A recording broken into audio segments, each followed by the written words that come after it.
നമസ്തേ. നമ്മളിന്ന് ഭാരത പര്യടനത്തിലെ അംബ എന്ന് പറയുന്ന രണ്ടാമത്തെ ലേഖനമാണ് പരിശോധിക്കുന്നത്. അപ്പം മഹാഭാരതം പല പല ഉപകഥകൾ കൊണ്ട്, അതായത് പല ഉപാഖ്യാനങ്ങൾ കൊണ്ടാണല്ലോ നിബന്ധിച്ചിരിക്കുന്നത്. ചിലന്തിവല പോലെ ഇങ്ങനെ പല കഥകൾ വന്ന് അതിൻ്റെ കേന്ദ്രത്തിലേക്ക് ചേരുന്നതാണ് മഹാഭാരതം എന്ന് പറയുന്ന ഇതിഹാസം. അപ്പോൾ ഇതിൽ അംബോപാഖ്യാനം എന്ന് പറയുന്ന അംബയുടെ കഥ പറയുന്ന ഭാഗം ഉദ്യോഗപർവത്തിലാണത് വരുന്നത്. അപ്പോൾ ഇതിൽ വേറൊരു വിശദീകരണം കൂടെ അത് അംബയുമായി ബന്ധപ്പെട്ട് ഇതിൽ വരുന്നുണ്ട്, മഹാഭാരതത്തിൽ വരുന്നുണ്ട്. അത് എവിടെയാണെന്ന് വെച്ചാൽ ദുര്യോധനൻ ചോദിക്കുന്നുണ്ട് ഭീഷ്മരോട്, എന്തുകൊണ്ടാണ് ശിഖണ്ഡിയെ വധിക്കാത്തത് എന്ന് ചോദിക്കുന്നുണ്ട്. അപ്പോൾ ശിഖണ്ഡിയെ വധിക്കാത്തതിൻ്റെ കാരണം ഭീഷ്മർ വിശദീകരിക്കുന്ന ഭാഗത്തും, അതൊന്നും ഇതിലുള്ളതല്ല കേട്ടോ, ഞാൻ വെറുതെ പറയുന്നതേ ഉള്ളൂ, വിശദീകരിക്കുന്ന ഭാഗത്തും അംബയെക്കുറിച്ച് പ്രതിപാദിക്കുന്നുണ്ട്. അപ്പോൾ വ്യാസൻ എന്തിനാണ് ഈ അംബോപാഖ്യാനം നിർവഹിച്ചിരിക്കുന്നത് എന്നാണ് കുട്ടിക്കൃഷ്ണമാരാർ ഇതിലൂടെ വിശകലനം ചെയ്യുന്നത്. അപ്പോൾ നമ്മൾ ആരും ചിന്തിക്കാത്തൊരു തലത്തിലേക്കാണ് മാരാർ നമ്മളെ കൂട്ടിക്കൊണ്ടുപോകുന്നത്. എന്തുകൊണ്ടാണ് ഈ അംബോപാഖ്യാനത്തിന് എന്താണ് പ്രസക്തി, നമ്മൾ ചിന്തിക്കുന്നത് പോലല്ല കാര്യങ്ങൾ എന്നാണ് മാരാരിൽ വിശദീകരിക്കാൻ ശ്രമിക്കുന്നത്. അപ്പോൾ അതിനു മുമ്പ് പറയട്ടെ, അംബോപാഖ്യാനത്തെക്കുറിച്ച് ചോദ്യങ്ങൾ ധാരാളമായിട്ട് വന്നിട്ടുണ്ട്. 2019 അംബയുടെ കഥയ്ക്ക് മാരാർ നൽകുന്ന പൊരുളെന്ത് എന്നൊരു ചോദ്യം ചോദിച്ചിട്ടുണ്ട്. 2019 കേട്ടോ.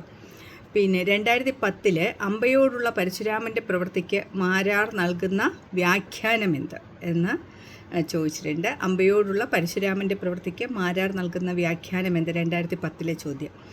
ഇനി അടുത്ത ചോദ്യം എന്ന് പറയുന്നത് അടുത്ത 2005 ചോദ്യം കേട്ടോ. 2005 ഈ ക്വസ്റ്റിൻ്റെ പാറ്റേൺ ഇപ്പോഴത്തെ പോലെ അല്ല. ഒരു പാഠപുസ്തകത്തിൽ നിന്ന് പാഠപുസ്തകത്തെ മുമ്പിൽ വെച്ചിട്ട് അതിൻ്റെ താഴെ 20 മാർക്കിന് ചോദ്യം ചോദിക്കുമായിരുന്നു. അതായത് മൊത്തം ഒരു പാഠപുസ്തകത്തിൽ നിന്ന് 60 മാർക്കിൻ്റെ ചോദ്യം. അപ്പോൾ അങ്ങനെ ചോദിച്ചിട്ടുള്ള കൂട്ടത്തിൽ ഭാരത പര്യടനത്തെ ആസ്പദമാക്കി താഴെ പറയുന്ന ചോദ്യങ്ങൾക്ക് ഉത്തരം എഴുതുക എന്ന കൂട്ടത്തിൽ അംബയിൽ കുട്ടിക്കൃഷ്ണമാരാർ മാനസികാപഗ്രഥനമാണോ നടത്തുന്നത് എന്ന് 2005 20 മാർക്കിൻ്റെ ഒരു ചോദ്യം ചോദിച്ചിട്ടുണ്ട്. അപ്പോൾ ഈ 3 ചോദ്യങ്ങളാണ് ഇവിടെ നമുക്ക് അംബയുമായിട്ട് ബന്ധപ്പെട്ടിട്ട് നമുക്ക് നോക്കാനുള്ളത്. നിങ്ങൾ ശ്രദ്ധിക്കണം, ഈ മാനസികാപഗ്രഥനമാണോ നടത്തുന്നതെന്ന് പറയുന്നത് നമ്മുടെ കുട്ടിക്കൃഷ്ണമാരാരുടെ ഇൻട്രൊഡക്ഷൻ പറഞ്ഞപ്പോൾ പറഞ്ഞായിരുന്നു. കുട്ടിക്കൃഷ്ണമാരാർ നാലപ്പാട്ട് നാരായണ മേനോനുമായിട്ടുള്ള സൗഹൃദത്തിൽ നിന്നാണ് ഈ മനഃശാസ്ത്ര നിരൂപണത്തിൻ്റെ ചില വശങ്ങളിലേക്ക് പോയത്, കണ്ടെത്താൻ ശ്രമിക്കുന്നതും അത്തരം ചിന്തകളിലേക്ക് പോയതും. അപ്പോൾ അത്തരത്തിലുള്ളൊരു വിശകലനമാണ് ഈ അംബയിൽ അദ്ദേഹം നടത്തുന്നതെന്ന് നമുക്ക് ഇത് വായിക്കുമ്പോൾ മനസ്സിലാവും കേട്ടോ. ഞാനത് വായിക്കാം. അവൾ കാശി രാജാവിൻ്റെ സുന്ദരിമാരായ 3 പെൺമക്കളിൽ മൂത്തവളായിരുന്നു. അന്നുമുണ്ടായിരുന്നു അനുരാഗ കഥകൾ. അംബ സാലു രാജാവിൽ അനുരക്തിയായി, അദ്ദേഹം അവളിലും. ഇക്കഥയറിയാതെ കാശി രാജാവ് ആ കുമാരിമാരെ രാജധർമാനുസാരേണ വീര്യശുൽക്കകളായി കൽപ്പിച്ചു. വീര്യശുൽക്കകളെന്ന് പറഞ്ഞാൽ അന്ന് രാജകുമാരിമാരെ വേൽക്കണമെന്നുണ്ടെങ്കിൽ തങ്ങളുടെ വീര്യം പ്രകടിപ്പിക്കണം. രാജാക്കന്മാർ ധനം കൊടുത്തിട്ട് കന്യകമാരെ വേൽക്കുന്ന ഒരു ഏർപ്പാടുണ്ടായിരുന്നു. അതുപോലെ തന്നെ തങ്ങളുടെ വീര്യം പ്രകടിപ്പിച്ചിട്ട് കന്യകമാരെ വേൽക്കുന്ന ഒരു ഏർപ്പാടും ഉണ്ടായിരുന്നു. അപ്പോൾ വീര്യശുൽക്കകളായി കൽപ്പിച്ചു. അപ്പോൾ സ്വയംവരത്തിന് വട്ടം കൂട്ടി. പല രാജാക്കന്മാരും വിവാഹാർത്ഥികളായി വന്നെത്തി. എന്നാൽ ഭീഷ്മർ അനുജനായ വിചിത്രവീര്യന് വേണ്ടി, നമ്മൾ കഴിഞ്ഞ അധ്യായത്തിൽ കണ്ടതാണ്, ചിത്രാംഗതൻ മരിച്ചതിന് ശേഷം വിചിത്രവീര്യൻ ഒറ്റയ്ക്കായി, ആ വിചിത്രവീര്യന് വേണ്ടി ഏകരഥനായി ചെന്ന് സ്വയംവര മണ്ഡപത്തിൽ നിന്ന് ആ 3 കന്യകമാരെയും പിടിച്ച് തേരിലേറ്റി എതിർത്ത് വന്ന എല്ലാ വീരന്മാരെയും സാല്യുനെ തന്നെയും തോൽപ്പിച്ചോടിച്ചു ഹസ്തിനപുരത്തേക്ക് കൊണ്ടുപോകുന്നു. അപ്പോൾ അംബിക, അംബാലിക എന്ന 3 കന്യകമാരെയാണ് അദ്ദേഹം പിടിച്ചു കൊണ്ടുവന്നത്. ഭീഷ്മർ വിചിത്രവീര്യന് വേണ്ടിയിട്ടായിരുന്നു. അംബയുടെ അനുരാഗം ദൃഢതരമായിരുന്നു. അതിനാൽ അവൾ തൻ്റെ അഭിലാഷം ധർമ്മത്തിൻ്റെ പേരിൽ ഭീഷ്മരോട് തുറന്നു പറഞ്ഞു. അദ്ദേഹം അതിനെ ആദരിച്ചു. ഭീഷ്മർ മഹാത്മാവായതുകൊണ്ട് തന്നെ അവൾ പറഞ്ഞു, ഞാൻ സാല്യുരാജാവുമായി പ്രണയത്തിലാണെന്ന് പറഞ്ഞപ്പോൾ ഭീഷ്മർ ഭയങ്കരമായിട്ട് അവളെ ബഹുമാനിച്ചു, ആദരിച്ചു. എന്നിട്ട് കുറേ വൃദ്ധബ്രാഹ്മണരെയും ഒരു ധാത്രിയെയും കൂട്ടി അവളെ സാല്യുവിൻ്റെ അടുക്കലേക്ക് അയച്ചു കൊടുത്തു. വീരമാനിയായ സാല്വനാകട്ടെ അവളെ അന്യൻ്റേതായിപ്പോയി എന്ന ന്യായത്തിന്മേൽ കൈക്കൊള്ളുവാൻ കൂട്ടാക്കിയില്ല. പ്രണയാതുരയായ അംബ വാസ്തവം എല്ലാം കേൾപ്പിച്ചു. തന്നെ സ്വീകരിക്കാൻ പലപാട് കേണപേക്ഷിച്ചു. എന്നിട്ടും, സുന്ദരി, എനിക്ക് ഭീഷ്മരെ പേടിയുണ്ട്, നീ അദ്ദേഹത്തിൻ്റെ സ്വന്തവുമായി എന്ന് തുറന്നു പറഞ്ഞ് സാല്വൻ അവളെ കൈയൊഴിയുക തന്നെ ചെയ്തു. അങ്ങനെ അംബ ഭൂമിയിൽ മറ്റൊരു സ്ത്രീക്കും നേരിട്ടിട്ടില്ലാത്ത കൊടിയ വിഷമാവസ്ഥയിൽപ്പെട്ടു. എന്തു ചെയ്യും അംബ? അമ്പ ഭീഷ്മരോട് പറഞ്ഞു താൻ സാലുവിനെ പ്രണയിക്കുന്നുവെന്ന്. ഭീഷ്മർ നിത്യബ്രഹ്മചാരിയാണ്, നമ്മൾ കഴിഞ്ഞ അധ്യായത്തിൽ കണ്ടതാണ്. അദ്ദേഹത്തിന് ഒന്നും ചെയ്യാൻ പറ്റില്ല. അപ്പോൾ സാലുൻ സ്വീകരിക്കുന്നതുമില്ല. അമ്പ ആകെ കുഴങ്ങി. താനിനി എങ്ങോട്ട് പോകും? തനിക്ക് ബന്ധുവാരുള്ളൂ. ആർക്കാണിതിൽ കുറ്റം? താൻ സാലുവിനെ ഗൂഢമായി സ്നേഹിച്ചതാണോ കുറ്റം? അതോ തൻ്റെ അഭിലാഷം ഓരാതെ വിഡ്ഢിയായ അച്ഛൻ തന്നെ വീരശുൽക്ക എന്ന വേശ്യാസ്ത്രീയെ പോലെ ആക്കി വിട്ടതോ? ഭീഷ്മർ വന്ന് തന്നെ പിടിച്ചുകൊണ്ടു പോയതോ കുറ്റം? അതോ സാലുൻ ഉപേക്ഷിച്ച് കളഞ്ഞതോ? അഥവാ മറ്റാരെയും പഴിക്കണ്ട, അന്ന് തേരിൽ പിടിച്ച് കയറ്റപ്പെട്ടപ്പോൾ താൻ കുതറിച്ചാടി പോരാഞ്ഞതാവാം കുറ്റം. അവൾ സർവരെയും ലോകവിധിതാവിനെ തന്നെയും വെറുത്തു. ആകെ ദുഃഖത്തിലായി അമ്പ. എന്ത് ചെയ്യാൻ പറ്റും? ഒടുവിൽ മനുഷ്യൻ അനുഭവിക്കുന്നതെന്തും അവനവൻ്റെ കർമ്മഫലം മാത്രമാണെന്ന ആർഷ സിദ്ധാന്തത്തിൽ അവൾ എത്തിച്ചേർന്നു. അങ്ങനെയാണല്ലോ നമ്മളെല്ലാവരും അവസാനം എല്ലാം കർമ്മഫലമാണ് എന്ന് പറഞ്ഞ് ആശ്വസിക്കും. എന്നാലും തൻ്റെ ഈ അനുഭവത്തിന് വഴി തുറന്നത് ഭീഷ്മരാണല്ലോ എന്ന് വെച്ച് അദ്ദേഹത്തോട് പകരം വീട്ടണമെന്ന് അവൾ ആഗ്രഹിച്ചു. പക്ഷേ വീരാധിവീരനായ അദ്ദേഹത്തോട് എങ്ങനെ പകരം വീട്ടാനാണ്? തപസ് ചെയ്ത് ശക്തി തേടുക മാത്രമേ പോംവഴിയുള്ളൂ എന്ന് കണ്ട് അവൾ ഒരു പുണ്യാശ്രമത്തിലേക്ക് ചെന്നു. ഇനിയാണ് ഈ കഥയുടെ മാരാരുടേതായ കാഴ്ചപ്പാടിലൂടെ അമ്പോപാഖ്യാനത്തെ വിശദീകരിക്കുന്നത് കേട്ടോ. അവിടെയുള്ള തപസ്സിമാർ വിവരമറിഞ്ഞപ്പോൾ ഇവളുടെ ദുഃഖം പരിഹരിക്കാൻ തല പുകഞ്ഞ് ആലോചിച്ചു. അപ്പോൾ ഭീഷ്മരെ തോൽപ്പിക്കണമെങ്കിൽ സന്യാസത്തിലൂടെ ശക്തി നേടുക മാത്രമേ വഴിയുള്ളൂ എന്ന് അമ്പയ്ക്ക് തോന്നി. അങ്ങനെയാണ് അമ്പ സന്യസിക്കാൻ തീരുമാനിക്കുന്നത്. അടുത്ത സെൻറ്റൻസ് ഓക്കെ. എന്തായാലും വളരെ പ്രധാനപ്പെട്ട ഒരു സെൻറ്റൻസാണ്. എന്തായാലും ഇത്ര സുന്ദരിയായൊരു രാജകുമാരി അവിടെ തപസ് ചെയ്ത് കൂടുന്നത് നല്ലതിനല്ലെന്ന് അവർ കണ്ടു. അവൾക്കാകട്ടെ തപസ് ചെയ്തേ കഴിയൂ എന്ന് വലിയ നിർബന്ധവും. ഈ വിഷമഘട്ടത്തിൽ അംബയുടെ മാതാമഹനും പരശുരാമൻ്റെ ഉറ്റ സുഹൃത്തുമായ ഹോത്രവാഹനൻ എന്ന രാജർഷി അവിടെ വന്നെത്തി. അപ്പോൾ അമ്മയുടെ അച്ഛനും അതുപോലെ പരശുരാമൻ്റെ ഉറ്റ സുഹൃത്തുമായ ഹോത്രവാഹനൻ എന്ന് പറയുന്ന ഋഷി അവിടെ വന്നെത്തി. അദ്ദേഹം ഈ ദൗഹിത്രിയുടെ സങ്കടം തീർക്കാൻ ഭീഷ്മഗുരുവായ പരശുരാമൻ മതിയാകുമെന്ന് വെച്ച് ഇവളെ അങ്ങോട്ടയക്കാൻ ഭാവിച്ചു. അപ്പോൾ പരശുരാമൻ്റെ ഉറ്റ ശിഷ്യനായ അകൃതവ്രണൻ അവിടെ വന്നു ചേർന്നു. അദ്ദേഹത്തിൽ നിന്ന് പിറ്റേന്ന് പരശുരാമൻ അവിടെ വരുമെന്ന് കേട്ട് എല്ലാവരും കൂടി അദ്ദേഹത്തെ പ്രതീക്ഷിച്ചിരിപ്പായി. അപ്പോൾ ഇവിടെ ഹോത്രവാഹനൻ, അകൃതവ്രണൻ എന്ന് രണ്ട് സന്യാസിമാരെക്കുറിച്ച് മാരാർ പരാമർശിക്കുന്നുണ്ട്. ഹോത്രവാഹനൻ അദ്ദേഹത്തിൻ്റെ അംബയുടെ മാതാമഹനായിരുന്നു. അകൃതവ്രണൻ ഭീഷ്മരുടെ സതീർത്ഥ്യനും പരശുരാമൻ്റെ പ്രിയപ്പെട്ട ശിഷ്യനുമാണ്. ഭീഷ്മരും അകൃതവ്രണനും ഒരുമിച്ചാണ് പരശുരാമൻ്റെ അടുത്ത് ആയുധവിദ്യ അഭ്യസിക്കാൻ ചെന്നത്.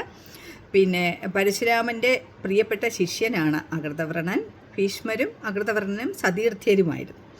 അതാണ്. അപ്പോൾ അമ്പ പരശുരാമനെ കാത്തിരിക്കാൻ തുടങ്ങി. അതിനിടയിൽ അകൃതവ്രണൻ അമ്പയോട് ചോദിച്ചു. ശ്രദ്ധിക്കണം, ഈ ഭാഗം വളരെ പ്രധാനപ്പെട്ട ഒരു ഭാഗമാണ്.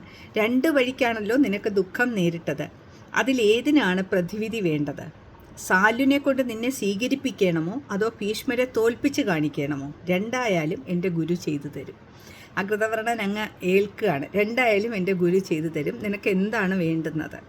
അപ്പോൾ അമ്പ പറഞ്ഞു. അമ്പയുടെ മറുപടി നിങ്ങൾ ശ്രദ്ധിക്കണം. ഞാൻ സാലുവിനെ സ്നേഹിക്കുന്ന കഥ തെല്ലും അറിയാതെയാണ് ഭീഷ്മരെന്നെ പിടിച്ചുകൊണ്ടു പോകുന്നത്. ഈ സ്ഥിതിക്ക് ന്യായമായ പ്രതിവിധി ചെയ്ത് കിട്ടണമെന്നേ എനിക്കുള്ളൂ. അപ്പോൾ അമ്പയ്ക്ക് വേറെ ഭീഷ്മരെ തോൽപ്പിക്കണമെന്നോ സാലുവിനെ വധിക്കണമെന്നോ ഒന്നും ഒരാഗ്രഹവും ഇല്ല. എനിക്ക് ന്യായമായൊരു പ്രതിവിധി ചെയ്ത് കിട്ടണം എന്നാണ് അമ്പ പറഞ്ഞത്.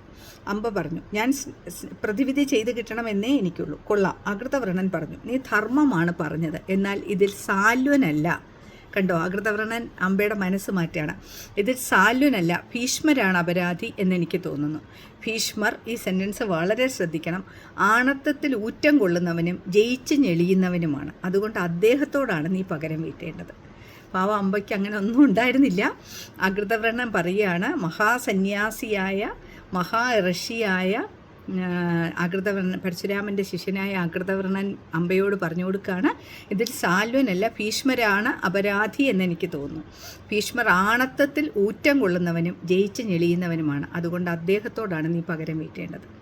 അകൃതവ്രണൻ്റെ ഈ ഭീഷ്മവിദ്വേഷത്തിന് കാരണം എന്തായിരിക്കുമോ? മാരാർ തന്നെ സംശയിക്കുകയാണ്.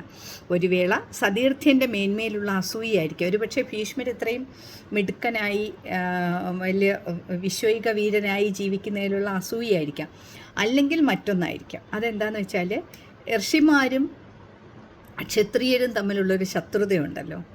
രാജാക്കന്മാരും ക്ഷത്രിയരും തമ്മിലുള്ള ബ്രഹ്മക്ഷത്രങ്ങൾ തമ്മിൽ അന്നുണ്ടായിരുന്ന കിടമത്സരമാണോ? അതുമാകാം. അപ്പോൾ ഭീഷ്മരെന്ന് പറയുന്നത് ക്ഷത്രിയനാണല്ലോ. അപ്പോൾ പരശുരാമൻ ക്ഷത്രിയന്മാരെ 21 വട്ടം കൊന്നൊടുക്കിയിട്ട് നിൽക്കുന്ന പരശുരാമനെ പോലൊരു വീരാധിവീരൻ്റെ ശിഷ്യനാണല്ലോ ആകൃതവ്രണൻ.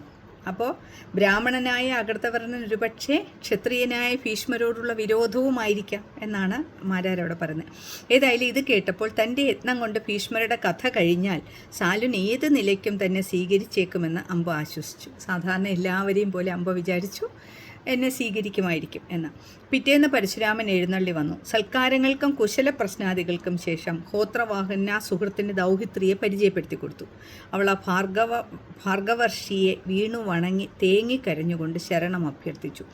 അടുത്ത ഒരു ശ്ലോകം മഹാഭാരതത്തിൽ നിന്ന് കുട്ടിക്കൃഷ്ണന്മാരെ ഉദ്ധരിക്കുന്നുണ്ട്. തസ്യാച്ച ദൃഷ്ട്വാ രൂപം ച വയശ്ചാഭിനവം പുന എന്ന് തുടങ്ങുന്ന ഒരു ശ്ലോകം. അതിൻ്റെ അർത്ഥം ഇങ്ങനെയാണ്: അവളുടെ രൂപവും പുതുപ്രായവും മുന്തിയ സൗകുമാര്യവും കണ്ടിട്ട് രാമൻ ചിന്താപരനായി. ഇവൾ എന്താണ് പറയാൻ പോകുന്നതെന്ന് കനിവിലാണ്ട് ആലോചിച്ചിരിപ്പായി. അവിടെ പറയുന്ന കണ്ടോ, ഇത് മാരാരുണ്ടാക്കിയതല്ല, മഹാഭാരതത്തിൽ വ്യാസൻ തന്നെ പറയുന്ന ശ്ലോകമാണ്. ആ ശ്ലോകം ഉദ്ധരിച്ചുകൊണ്ടാണ് പറയുന്നത്. അവളുടെ രൂപവും പുതുപ്രായവും മുന്തിയ സൗകുമാര്യവും കണ്ടിട്ട് ആണ് രാമൻ എന്ത് ചെയ്തത്? ചിന്താകുലനായത്. ആര്? നമ്മുടെ പരശുരാമൻ. വീരാധിവീരനായ സന്യാസിയായ പരശുരാമൻ ചിന്താകുലനായതിൻ്റെ കാരണം അമ്പയുടെ രൂപസൗകുമാര്യവും അവളുടെ പുതുപ്രായവും മുന്തിയ സൗന്ദര്യവും കണ്ടിട്ടാണ് എന്ന് കുട്ടിക്കൃഷ്ണന്മാരല്ല, വ്യാസനാണ് പറഞ്ഞിരിക്കുന്നത്. അത് എടുത്തു പറയുകയാണ് മാരാര്. എന്നിട്ട് ഉടനെ തന്നെ ഈ പരശുരാമൻ പറയുകയാണ്, ഭാർഗവരാമൻ പറയുകയാണ്, ഞാൻ ഭീഷ്മനെയോ സാലുനെയോ ആരെ വേണമെങ്കിലും അയാളെ വഴിപ്പെടുത്തി തരാം. പറഞ്ഞത് കേട്ടില്ലെങ്കിൽ ഞാൻ യുദ്ധത്തിൽ ഭീഷ്മരെ ദഹിപ്പിക്കുകയും ചെയ്യാം.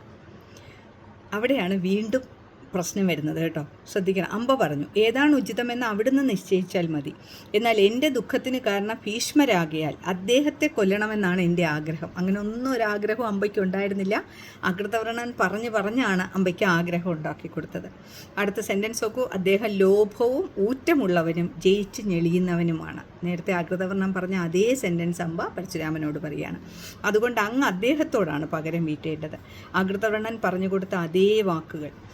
ഇവിടെ പ്രശ്നം എന്താണെന്ന് വെച്ചാൽ, പക്ഷെ പരശുരാമൻ പണ്ട് ക്ഷത്രനിധനത്തിന് ശേഷം ബ്രാഹ്മണ സമുദായത്തോടൊരു പ്രതിജ്ഞ ചെയ്തിട്ടുണ്ടായിരുന്നു.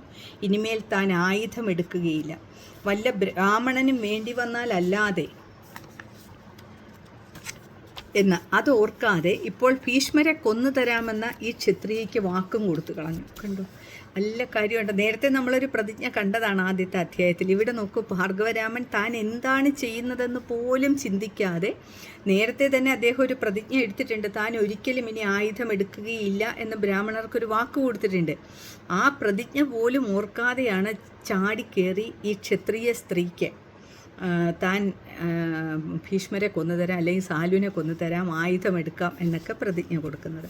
അങ്ങനെ ഇത് തിരിച്ചറിഞ്ഞപ്പോൾ ഇദ്ദേഹം പതുക്കെ ഇതിൽ നിന്ന് വഴുതി മാറാനുള്ള ശ്രമം ആരംഭിച്ചു. എങ്ങനെയെങ്കിലും ഇതിൽ നിന്ന് രക്ഷപ്പെടണം എന്ന് അദ്ദേഹത്തിന് തോന്നി.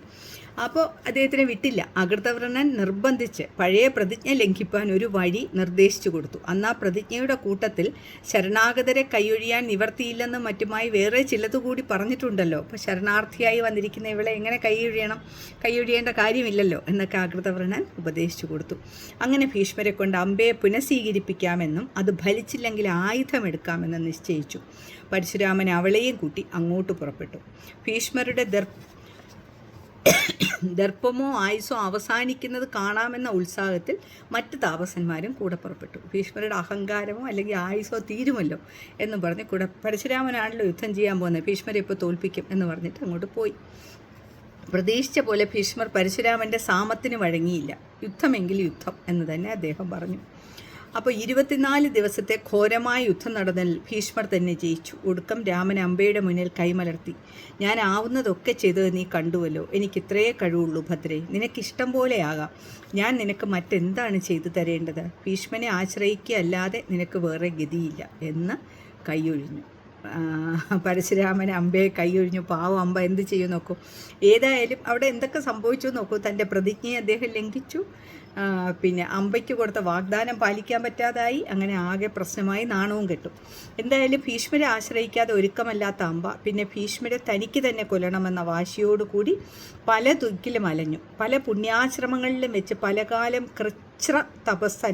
തപസ്സുകൾ അനുഷ്ഠിച്ച് കൃച്ഛ്രം എന്ന് പറഞ്ഞാൽ കഠിനം എന്നാണ് അർത്ഥം കേട്ടോ. കഠിനമായ തപസ്സുകൾ അനുഷ്ഠിച്ച് ഒടുക്കം പ്രസന്നനായ പരമശിവനിൽ നിന്ന് അടുത്ത ജന്മത്തിൽ നിനക്കത് സാധിക്കുമെന്ന് വരം നേടി യമുനാതീരത്ത് ചിത കൂട്ടിവെച്ച് ഭീഷ്മവധായ സ്വാഹ എന്നുച്ചരിച്ച് ചാടി ദേഹത്യാഗം ചെയ്തു. അവളാണ് പിന്നീട് ദ്രുപദ സന്തതിയായ ശിഖണ്ഡിയായി വളർന്ന ഭാരതയുദ്ധത്തിൽ ഭീഷ്മരെ വധിച്ചത്. അവിടെയാണ് ഭീഷ്മർ പറഞ്ഞു കൊടുക്കുന്നത് ദുര്യോധനോട്, എന്തുകൊണ്ട് താൻ ശിഖണ്ഡിയെ വധിക്കുന്നില്ല, എന്തുകൊണ്ട് ഞാൻ ഇവളെ കൊല്ലുന്നില്ല എന്ന് പറയുന്നതിൻ്റെ കാരണം. അപ്പോൾ അടുത്ത വീഡിയോയിൽ ഞാൻ അതിൻ്റെ അടുത്ത ഭാഗത്താണ് അതിൻ്റെ വിശദീകരണം ഉള്ളത് കേട്ടോ. അടുത്ത ഭാഗം അടുത്ത വീഡിയോയിൽ പറയുക. ഇതിൻ്റെ രണ്ടാം ഭാഗമായിട്ട് പറയും. ഓക്കെ, കാണണേ.